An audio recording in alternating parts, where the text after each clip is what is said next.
Ma'am, si Palace Officer Claire Castro ay nag-react din po dun sa mga naging pahayag niyo po kahapon. May sinabi po siya na puro salita, puro bintang, walang ebidensya, walang kwenta. At sinabi rin po ni Yusek Castro na ang Marcos administration daw po ay nililinis daw po yung mga naiwanan daw po na mga corruption po ng dating administration, which is your father po ni PRRD.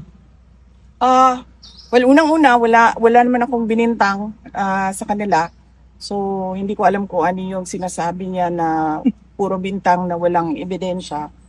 At pangalawa, rightly so, no? Hindi lang dapat sa administrasyon ni Pangulong Duterte. Kung meron pa sa administrasyon ni Pangulong Aquino, ni Pangulong Arroyo, lahat. Kasama na rin yung iskandalo sa korupsyon sa administrasyon ni Pangulong Marcos. So wag silang selective. Wag silang Duterte ng Duterte lang. Kasi kung totoong korupsyon ang pinag-uusapan natin, hindi naman kahapon lang ang korupsyon eh. Ngayon lang siya lumaki ng ganito kagrabe na nasira yung ating bansa. Pero yung korupsyon, matagal na nareklamo yan ng bayan. Ma'am, yung nire-reactan po ni Yusek Castro dun sa parang puro salita at pambibintang is yung sinabi niyo po kahapon na the Marcos seeks to remain in power. Oo, yes. Hindi pagbibintang yan. May ebidensya yan. Unang-una, yung kanilang failed na ano yung papapirma nila? Yes.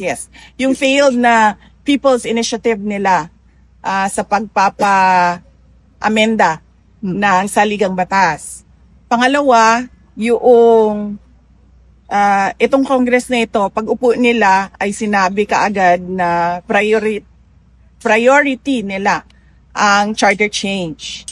No? At doon sa pag-uusap namin ni dating Pangulo na siya, ni BBM, doon sa pag-uusap namin ni BBM at ni Senator Amy Marcos noong October, na bago siya umalis ng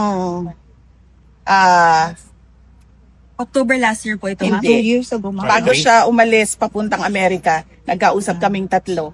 Doon sinabi ni BBM na alam niya ang galawan ng charter change. So hindi yan walang ebidensya. Nasa papel yan, yung PI na ang laki ng gastos ng gobyerno, charter change yon.